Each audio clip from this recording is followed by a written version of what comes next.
Welcome back, everybody. It's episode 81 of the Mental Toughness Workout of the Day project.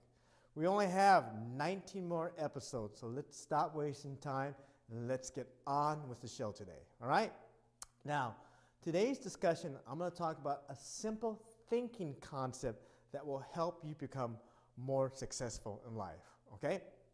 This thinking concept is called above the line thinking versus below the line thinking, and it's used by many successful entrepreneurs all around the world today, okay? Now, before I go into this concept, let's talk about the two personality types that's associated with above the line thinking and below the line thinking, okay?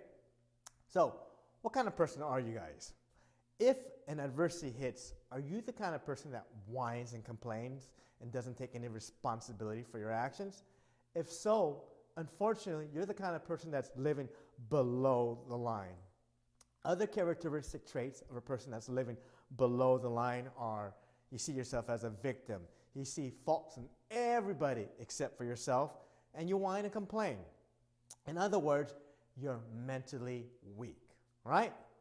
Now, on the other side of the spectrum, if a problem hits, are you the kind of person that immediately takes accountability for what happened and looks at everything as your responsibility and your fault?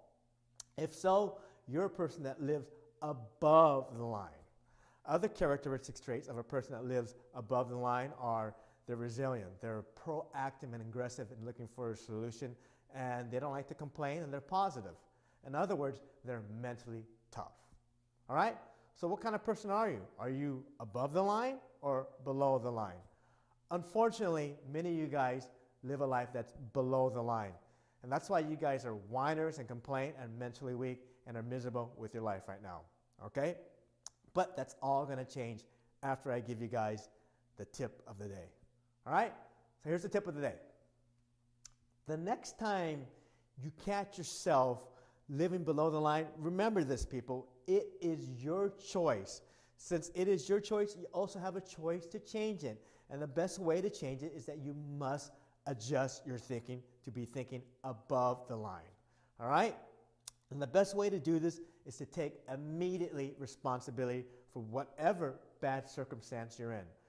By doing that, that will automatically raise your other characteristics.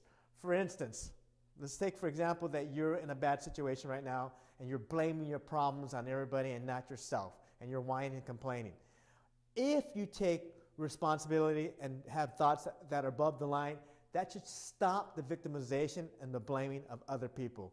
Why? Because once you pick a role like taking responsibility, all your other actions and behaviors must be consistent with the role that you pick, which is taking responsibility. Now, if you take responsibility and you start to complain, those two should not go hand in hand. One has to cancel each other out. So that means that if you're still complaining, you're not taking enough responsibility, so you need to force yourself to think more above the line. By doing so is how you will become more successful, but more importantly, overcome the adversities of your life. All right? So that's the tip of the day. Force yourself to think your thoughts above the line by taking more responsibility and stop whining and complaining. By doing so, not only become more successful again, but overcome your worst adversities. Okay? So that's the tip for today. We'll have another one for episode 82 tomorrow. In the meantime, here's another good tip for you guys. Order my book. Buy it today. If you do so, there's plenty of great tips like the one I just talked about in episode 81 here. All right? So we'll see everybody tomorrow for another new episode of the Mental Toughness Workout of the Day project.